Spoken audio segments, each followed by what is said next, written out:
제가 또 잊어버리기 전에 네, 먼저 하겠습니다. 네, 안녕하세요.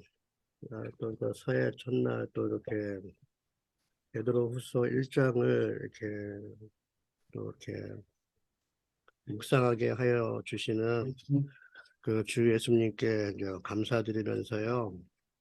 저번 한 주간도 이제 베드로후서를 이렇게 묵상하였지만, 저의 그 묵상은 항상 말씀 안에서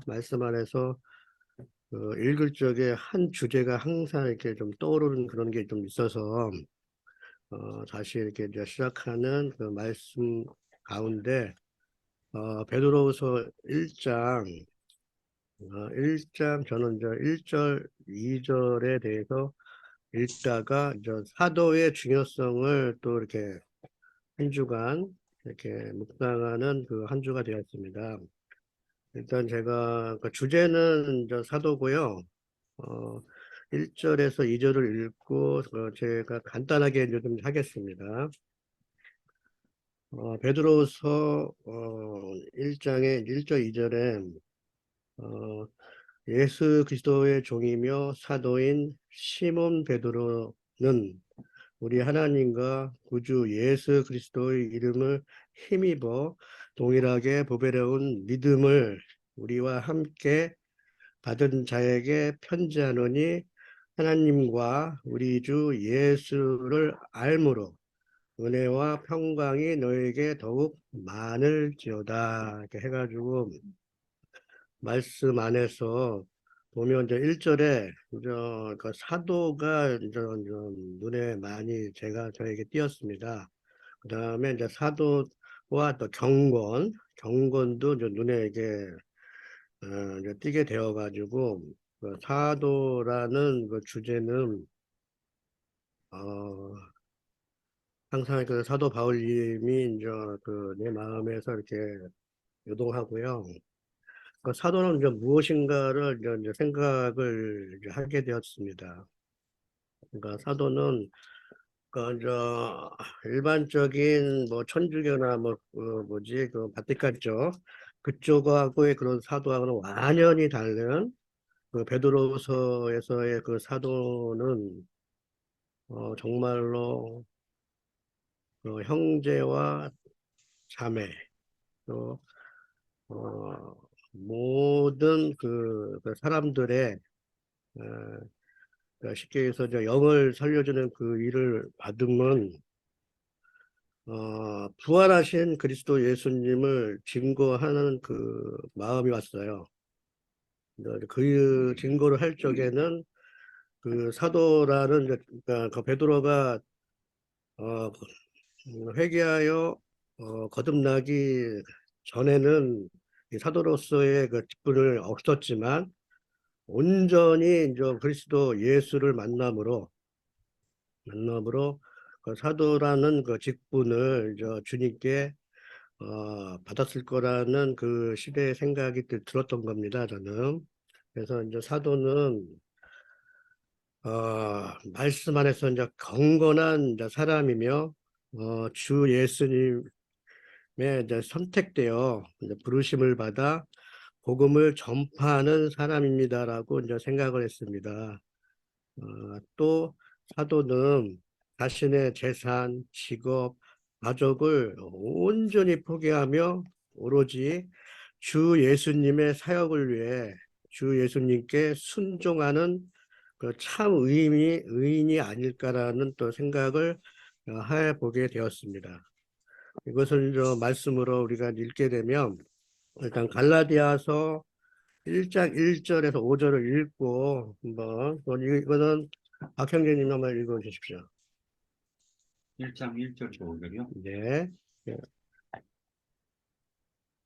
사람들에게서 난 것도 아니요, 사람으로 말미암은 것도 아니요, 오직 예수 그리스도와 그를 죽은 자 가운데서 살리신 하나님 아버지로 말미암아 사도된 바울은 함께 있는 모든 형제와 더불어 갈라디아 여러 교회들에게 우리 하나님 아버지와 주 예수 그리스도로부터 은혜와 평강이 있기를 원하노라. 그리스도께서 하나님 곧 우리 아버지의 뜻을 따라 이 악한 세대에서 우리를 건지시려고 우리 죄를 대속하기 위하여 자기 몸을 주셨으니 영광이 그에게 세세토록 있을지어다. 아멘. 아멘.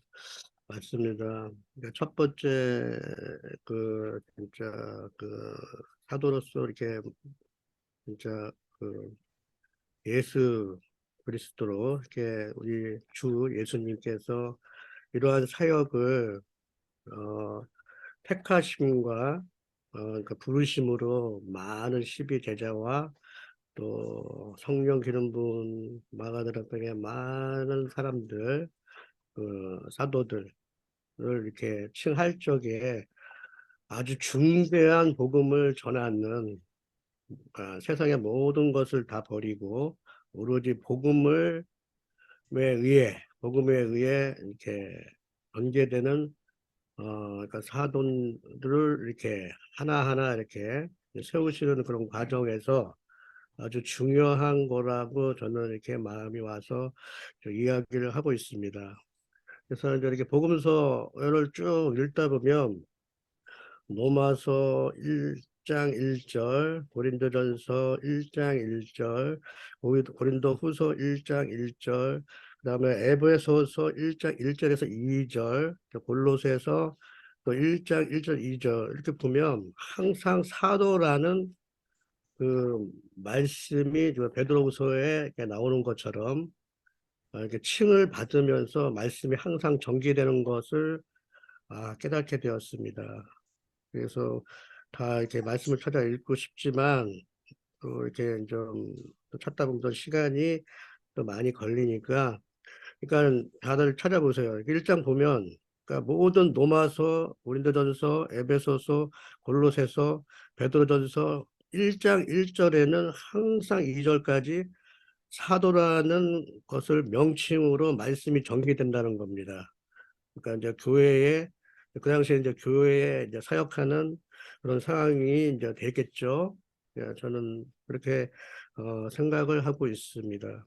그래서 사도는 부르심과 택함으로 전적으로 사역에 순종하는 참 의인일 것이라고 저는 생각을 깊이 왔습니다. 이제 언젠간 저도 이러한 사역을 할 때가 있을 거라 이제 생각합니다. 근데 이 사역을 하려면 아주 그 사역자로서의 그 경건이 몸에 배야 되고 한다는 그런 또 아주 깊은 그 경건이 말씀이 이제 생각이 났습니다. 성경에는 경건이라는 말씀이 아주 많이 나와요. 많이 나오지만 대표적으로 디모데후서 3장, 디모데후서 3장 11절에서 12절을 찾고 디모데후서 3장 11에서 12절을 읽고 저는 좀 마치려고 합니다. 경건에 대한 말씀입니다. 네, 디모데후서 3장 11절에서 12절.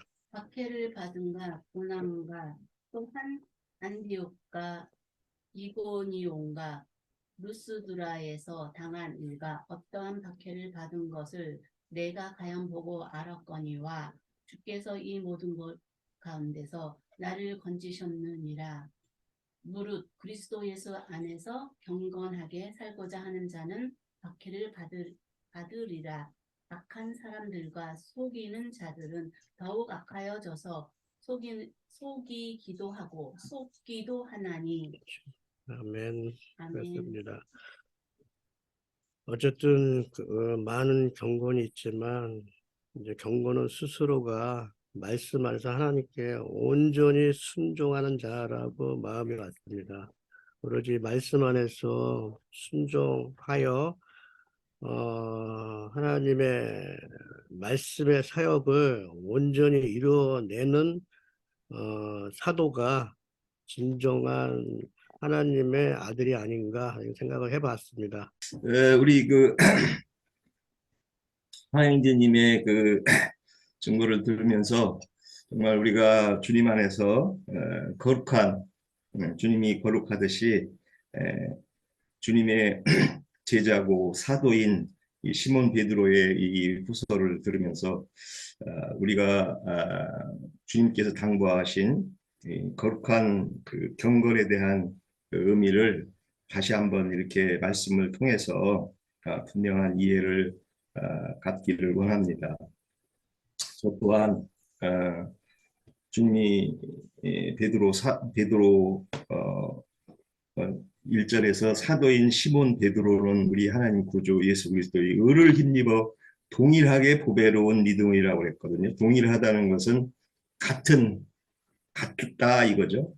그래서 우리가 동일한 구원을 이루어야 되고 동일한 믿음을 보배로운 믿음을 함께 받는 자들로 우리에게 이렇게 권면하고 있음을 봅니다. 그래서 이 베드로 후서는 1, 2, 3장으로 되어 있는데 2장에 가게 되면은 미혹하는 자들, 거짓 선생들에 대한 그 경고가 이렇게 이제 펼쳐지고 1장은 어떤 그 주님과의 관계성을 분명하게 이렇게 증거하는다고 봅니다. 그래서 부르심과 택하심을 굳게 하라 이렇게 이제 당부를 하고 있는데 10절이죠. 부르심이라고 하면은 뭐 사도님들을 우리가 생각할 때 주님이 인자로 오셔서 12 사도를 부르셔서 정말 그 3년 반 동안 여러 가지 이 모양 저 모양으로 증거들을 해주셨어요. 그렇지만 그 부르심에는 늘 어떤 한계 안에 있다는 것이죠. 그래서 많은 사람이 부르심을 받았지만 그 부르심 안에는 늘 변수가 있어서 변질되고 아니면 미혹되거나 하는 그런 그 신앙의 여정이 늘 동반된다는 것을 우리가 여러 가지 성경에서의 펼쳐짐을 통해서 이해할 수 있습니다. 애굽에서 이스라엘 백성을 불러서 광야로 불렀지만은 나왔지만은 그 부르심 안에서는 겉사람이 후퇴되고 속사람이 새로 나는 그런 여정이 있어서 그래서 속사람이 온전케 돼서 택하심으로 이어지는 가나안 땅을 정복하고 가나안 땅으로 요단을 건너서 가나안 땅에 진입하는 주님의 그 심령 안에서 기업을 받는 택하심이라고 우리가 이해할 수 있죠. 그 택하심 안에까지 가는 그런 여정이 있다고 봅니다. 그래서 우리 계시록 21장 7절인가? 예, 거기에는 이기는 자들에게 이제 유업을 주겠다고 이렇게 되어 있는데 또 그 계시록에서도 그 택하심이 나옵니다. 거기서는 빼내심이라고 말을 하고 있어요. 빼내심이라고 계시록에서는 이제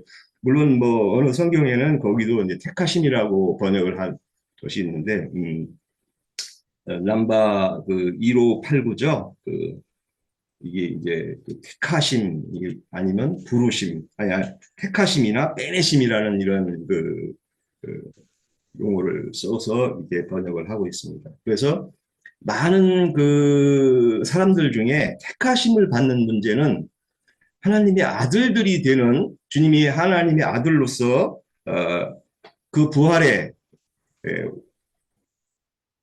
들어가셨고 그래서 어디에 나와 있죠? 그게 그 바울 사도가 베드로가 그게 어디 있더라?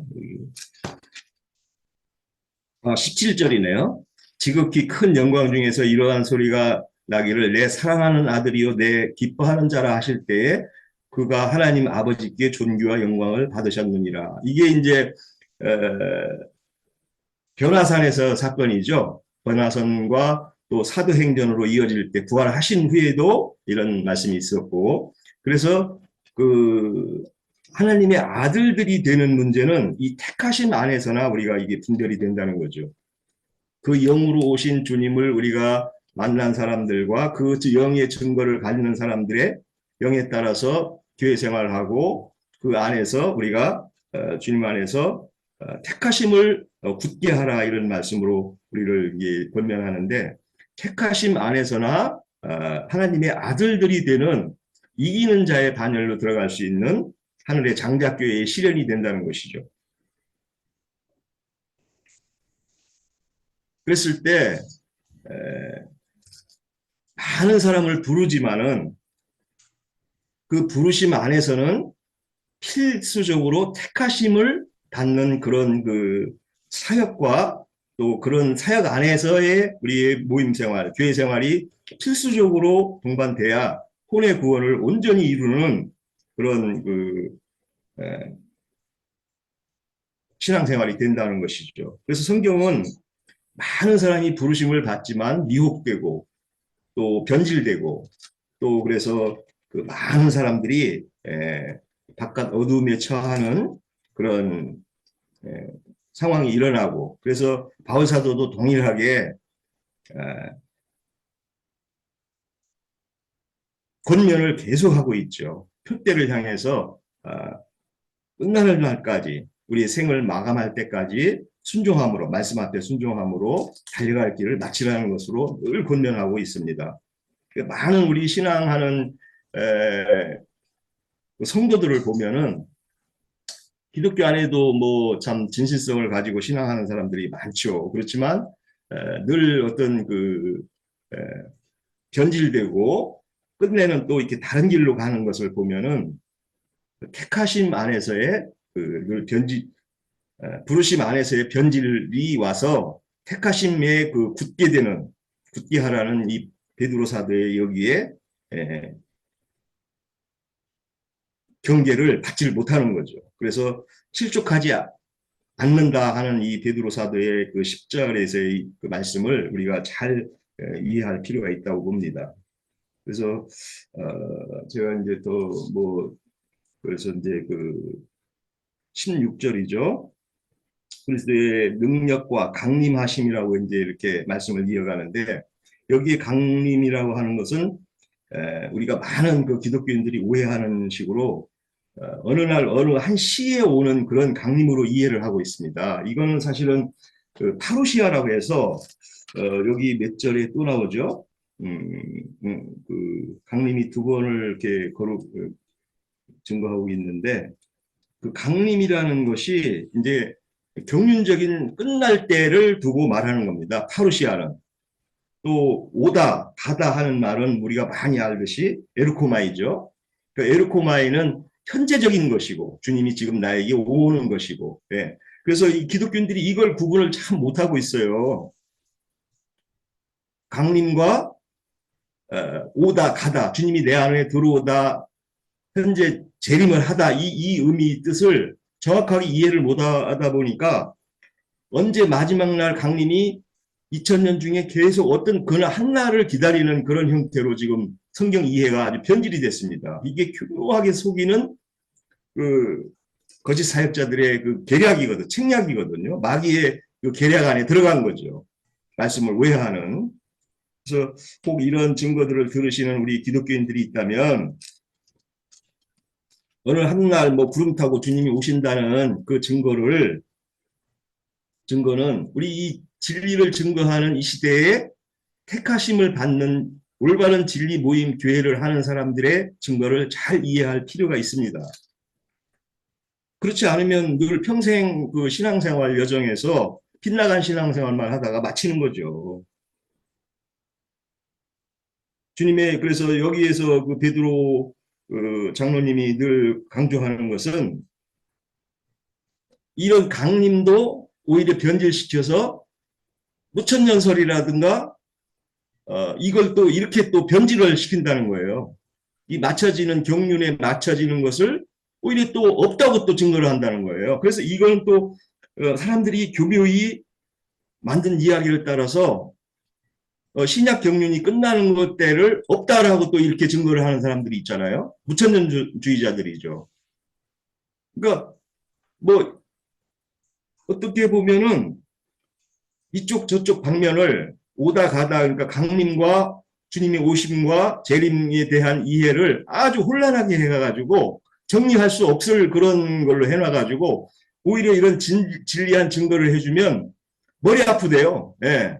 이게 순수하게 그래서 우리가 증거하는 이 얘기를 잘 그 청결한 심령으로 들으면 이게 이게 그런 체계로 됐구나 해서 이해하기가 그렇게 어려운 말은 아닌데도 완전히 그 사단 영역 안에서의 그 혼란한 증거들을 이 정신세계에 굳혀놔 가지고 올바른 증거를 이걸 이해할 수 없게 만들어 놔 버렸어요.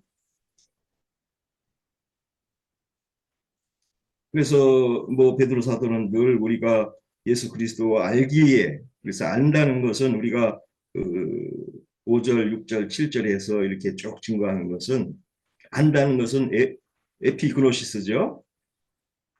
정확하게 이해하고 주님을 맞댄 얼굴로 본다는 것은 말씀에 대한 흐름에 따라서 정확한 이해를 할 수 있다는 거죠. 그래서 우리 뭐 나장로님께서 우리에게 얼마나 좋은 증거들을 해주셔서 우리가 성경을 따라서 문맥을 따라서 이해하는 도는 우리의 어떤 청결한 양심이면은 얼마든지 이해할 수 있는 거예요. 이건 사람이 어떤 뭐 명석하고 지혜가 많고 뭐 두뇌가 좋고 어떤 그런 거하고는 별개의 문제예요. 심령이 가난하다는 것은 하나님의 말씀을 있는 그대로 순수하게 받아들이고 가리키는 자의 그 말씀이 그러한가 하면은 아멘으로 받아들이면 누구든지 다 이해할 수 있다는 것이에요. 이거는 사람이 잘나고 못난 그런 단계하고는 이건 완전히 뭐 학식이 많고 학식이 없고 이런 거하고는 별개의 문제라는 거죠. 영적 세계에는. 뭐 그렇게 보면은 참 하나님은 공의로우신 거죠. 예. 세상에서야 뭐 어떤 참 그 높고 낮음이 많아서 그런 걸 가지고 하지만 우리 하나님의 진리의 도는 차별이 없다는 것이 정말 은혜죠. 그래서 이제 마지막 증거로 너희가 그 19절인데 샛별이 떠오르기까지라고 했는데 이게 이제 우리 당연히 이제 태백성 얘기를 많이 하셨죠. 예. 우리 김태순 자매님은 이 태백성 얘기를 잘 알고 계실 것 같아요. 저도 그 태백성 얘기할 때 참, 야, 그렇지. 이 태백성이 금성이거든요. 금성인데 이걸 이제 금성이 그 계명성으로도 되는 거예요. 타락한 마귀는 계명성으로 이게 돼가지고 지는 이제 마귀는 지는 그 샛별이죠. 마귀의 그 지는 샛별이 끝나야 주님의 태백성이 나에게 새벽별이 오는 거죠. 그래 계시가 이제 받은 사람들에 의해서 하나님의 뜻이 이거구나 하고 그때 빛이 온다는 거예요. 계시가 참 이게 복 받은 사람들이죠. 이런 그 진리의 도를 이해할 수 있고 타락한 그 루시퍼의 그 사역, 이제 우리가 2장에 가면은 거짓 선지자들의 그 타락한 영이 역사되는데 그 영을 벗어나야 정말 주님의 샛별이 내 안에 계시들을 통해서 이해되고 그 증거를 할 수 있는 우리의 그 열린 마음이 된다는 거죠. 자유하는 거죠. 진리가 내 안에 들어오니까 그냥 이건가 저건가 하고 맨날 기독교에 있을 때 그 혼란스러운 그런 마음들이 싹 정리가 되니까 얼마나 막 기뻐요. 이렇구나. 하나님이 뜻이 여기에 있었구나. 운영하는 이 구속사가 이렇게 창세기서부터 계시록까지 쫙 펼쳐지는구나. 그래서 창세기 계시록 가면 21장 7절이죠. 이기는 자는 하늘의 유업을 주고 내 아들이라 이렇게 하겠다. 예. 이기는 자가 돼야 되거든요. 뭐 혹자는 예수님이 이겼으니까 예수님 믿으면 다 이기는 거 아니냐 막 이렇게 이제 얘기를 하는데 뭐 그것도 틀린 말은 아니지만 예수님이 이긴 그 영을 받아서 우리도 이기는 자 반열에 대해서 우리가 믿음으로 취해야 되는 문제가 있는 것이지 예수님이 이겼으니까 나 예수 믿으니까 그냥 이긴 거야. 이거는 기독교인들 종교인들이 하는 얘기죠. 진리와 거짓을 정확하게 분별할 수 있는 진리를 따라 교회 모임 생활을 하는 그런 참된 복음에 들어가는 자들이 돼야 하늘의 유업을 받는다는 것이죠. 자꾸 너무 길어져서 마치겠습니다.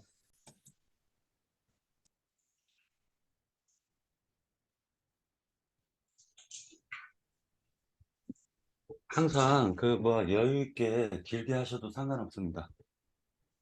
그리고 또 지금 끝나셨지만 나중에 또 얘기하셔도 돼요. 자, 다음.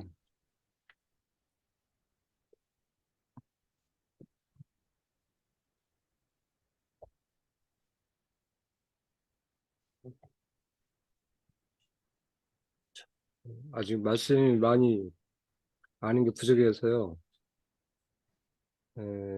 저도 이 베드로후서 읽으면서 느꼈던 게 부르심과 택하심을 좀 생각을 좀 많이 했어요.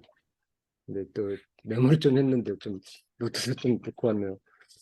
네, 부르심의 그 처음 우리가 창세기에서 보면은 그 아담이 처음 구속사의 시작이라고 대부분 이제 그렇게 뭐 말씀을 아는 걸로 있는데 전 또 이런 관점으로 생각해 봤습니다.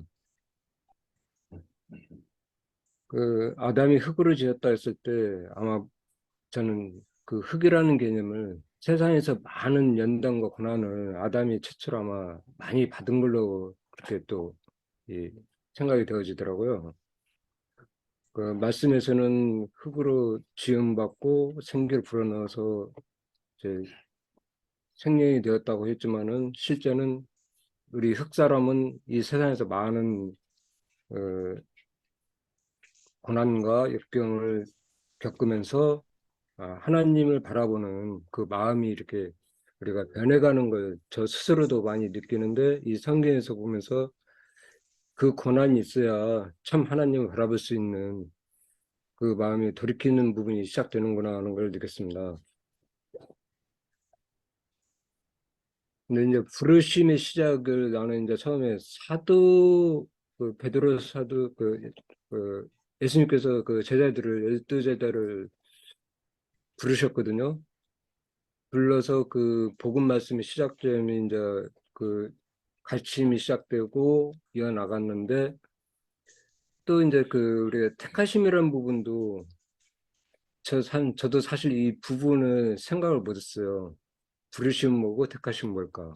근데 이제 여러 번 읽었지만 오늘 아침에도 또 이게 계속 반복이 되더라고요. 그래서 택하심은 뭘까 생각했는데 실제적으로 우리가 믿는 자들의 그 관점, 우리도 그 하나님을 그 사모하는 그 마음과 그 말씀에 대한 그 추구하는 마음에서 시작됐다고 보는데 믿지 않는 자를 과연 하나님이 택하셨을까? 처음부터 그건 아니라고 보거든요. 찾지도 부르지도 않는 자를 누가 하나님께서 그를 택하고 그들을 선지자로 해서 말씀을 전파하게 하지는 않았다고 보거든요.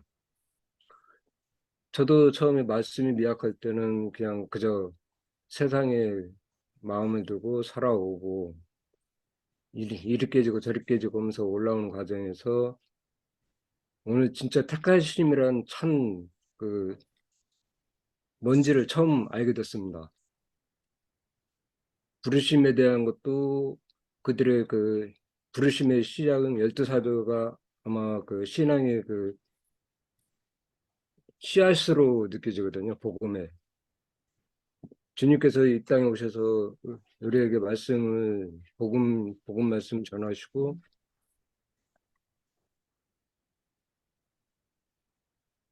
그들을 하나하나 세상에서 가장 낮은 자들을 불러서 세우시고 그들의 말씀을 전하고 복음의 씨앗으로서 그 남겨놨을 때 그분들의 씨앗을 통해서 우리가 이 믿음이 저같이 가장 말씀에 알지도 모르고 약한 자에게까지 말씀 주시는 하나님을 봤을 때 뭐라고 말을 할 수 없을 정도로 감동을 받았습니다. 우선 우리가 베드로 전후서의 어떤 관계를 좀 이해를 가져야 될 것 같은데 우선 베드로 전서는 칼날과 핍박을 당하는 그들에게 위로와 격려의 말씀을 주시는 것. 그래서 그리스도가 이 땅에 와서 고난당한 것을 생각하고 이겨내라 이렇게 이제 격려하는 것이 이제 주 내용이었다면 베드로 후서는 교회를 어지럽히는 거짓 선지자에 대한 경고의 말씀을 중심으로 이제 이렇게 전개를 해요. 그리고는 이제 우리가 그 베드로 후서 3장 9절을 한번 보면 이런 어떤 미혹하는 자들이 미혹의 내용이 뭐냐면 그 당시에도 결국엔 이제 영지주의자들에 의해서 이제 교회가 이렇게 혼란케 되는데 그들이 말하는 것은 그 9절 보죠. 베드로후서 3장 9절에 보면 주의 약속은 어떤 이들이 더디다고 생각하는 것 같이 더딘 것이 아니라 오직 주께서 너희를 대하여 오래 참으사 아무도 멸망하지 아니하고 다 회개하기에 이르기를 원하시노라. 그러니까 미혹하는 자들이 하나님의 어떤 심판 없음을 이렇게 또 강조하는 자들이 있어요. 그러니까 왜냐하면 이런 심판이 더디니까 그거는 심판이 어디 있어? 뭐 이런 식으로. 그래서 이제 그렇게 심판이 더딘 이유를 이제 9절에서 이제 설명을 하죠. 그래서 이제 오늘 그 1장의 내용에 보면 그 알에 대한 이야기를 많이 합니다. 자, 1장 2절에도 보면 예수 그리스도를 알므로 은혜와 평강이 너희에게 많을지어다 이렇게 말을 해요. 그러니까 예수에 대해서 알게 되면 너희들이 이런 은혜와 평강 가운데 거하게 된다 이런 말이죠. 왜냐? 예수가 이 땅에 오신 목적 그리고 예수라는 그 분이 고대 어떤 선지자들이 예언했던 것의 어떤 성취로서 이 땅에 오셨다라는 것이 이제 있죠. 그래서 이제 유대인들이나 이런 사람들은 선지자의 예언이나 모세의 어떤 율법이나 이런 그 예언된 그분이 예수라는 걸 알게 되면 이제 은혜와 평강이 너희들에게 임할 것이다 이런 것과 또 3절에도 보면 있죠.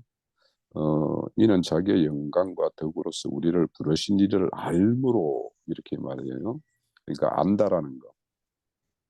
그래서 그 결론은 뭐냐면 그 밑에 알게 됨으로 인해서 우리에게는 지극히 큰 약속이 우리에게 주어져 있음을 알게 되고 또 그 예수를 알게 됨으로 이제 그 4절에 보면 정욕 때문에 세상에 썩어질 것을 피하여 신성한 성품에 이렇게 참여하게 된다 이렇게 말을 해요.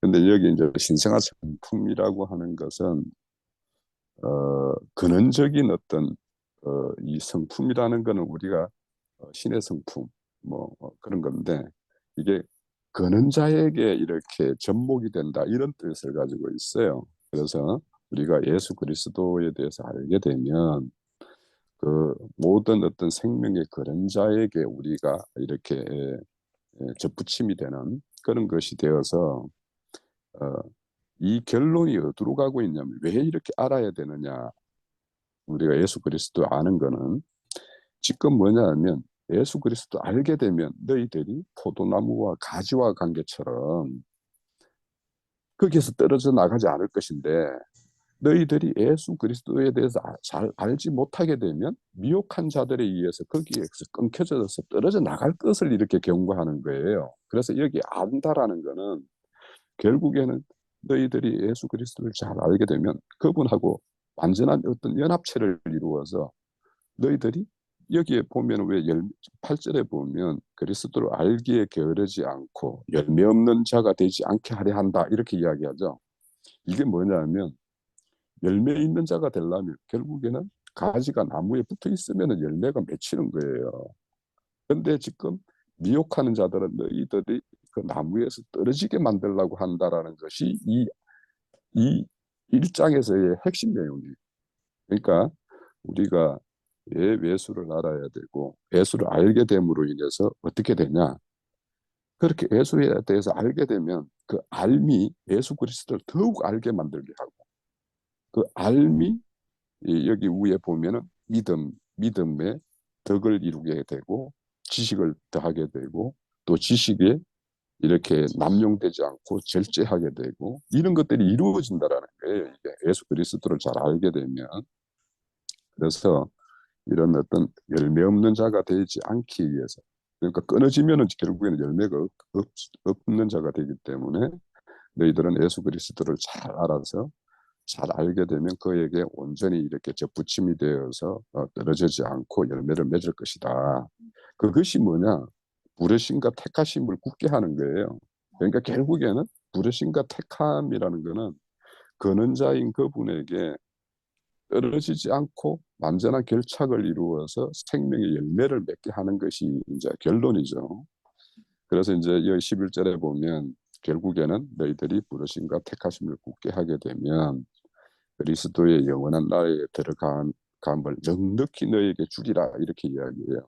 그러면 자, 넉넉히 준다라는 거는 악한 일에서 너희들을 건져낼 것이고 그래서 너희들이 천국의 어떤 왕국에 이렇게 속한 자가 되게 할 것이고 또 세상의 더러운 것으로부터 너희들은 피해서 그런 거에 대해서 얽매이지 않게 만들어 줄 것이다라는 것이 여기에 들어가면 넉넉함이에요. 그러니까 이 모든 넉넉함이 예수 그리스도의 알므로 인해 가지고 그런 어떤 악한 일로부터 건짐을 받게 되고 또 세상의 더러운 것, 속된 것으로부터 너희들을 거기에서 피하게 만들고 그런 거에 얽매이지 않게 만든다 이런 말씀을 이제 하고 있는 거예요. 그러면 이제 그렇게 하면서 이제 1절에서 11절까지는 너희들이 이렇게 믿음의 진보를 이루어 가야 된다라는 어떤 측면에 이제 이야기를 한다라면 12절부터서는 나에게는 확실한 여기 보면은 이제 그 19절에 보면 더 확실한 예언이 있다 이렇게 말씀을 하죠. 네, 19절에 보면 그래서 베드로 사도와 그 세 제자는 마태복음 17장에 보면 변화산에 이렇게 데려가서 이제 주님이 변화된 모습을 보여줬죠. 이게 가장 확실한 거예요. 이 세 사람은 이 육신의 장막을 이 지금 14절에 보면 육신의 장막을 벗을 때가 임박했다라고 베드로 사도가 스스로를 이야기해요. 그렇지만 이 장막이 벗어지면 이런 영광된 모습으로 변화된다라는 것을 이 베드로 사도는 집중 눈으로 본 자예요. 그래서 이거에 대해서 믿음의 확증을 이렇게 이제 심어주는 거예요. 나는 이렇게 보았다.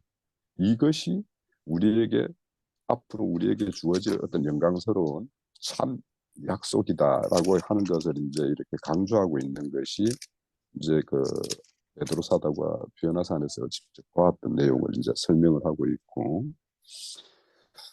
그리고 이제 이런 것들 지금 사도가 이렇게 예수에 증거하고 있는 내용, 또 이제 여기에 보면은 이제 베드로 사도, 바울 사도가 이렇게 예언했던 것들도 이제 뒤에 이제 이야기하죠.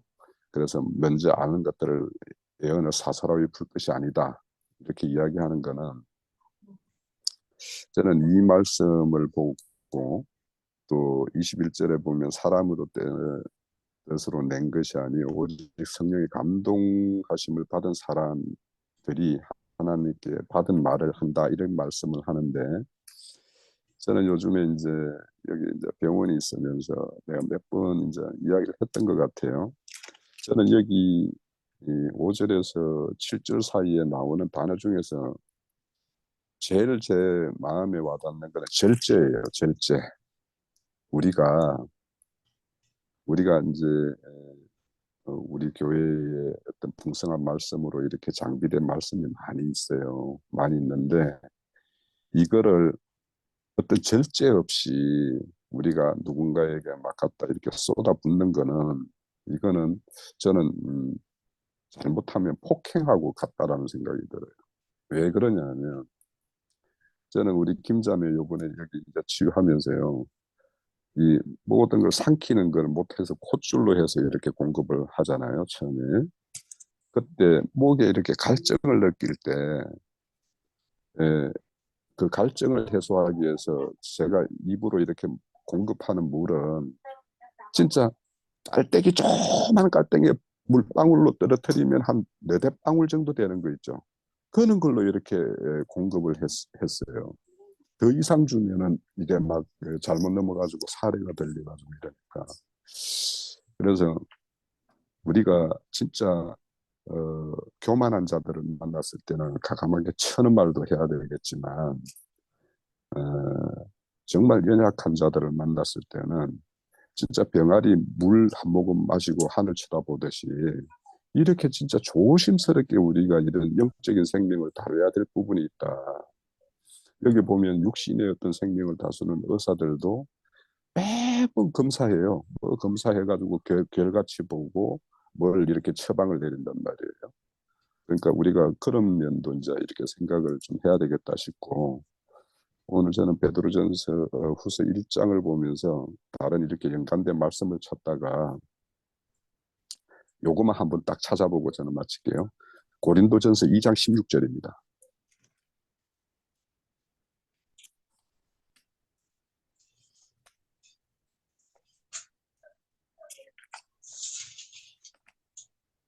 누가 먼저 찾았으면 한번 읽어줘도 좋아요.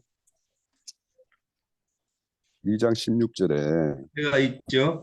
누가 주의 마음을 알아서 주를 가르치겠느냐. 그러나 우리가 그리스도의 마음을 가졌느니라.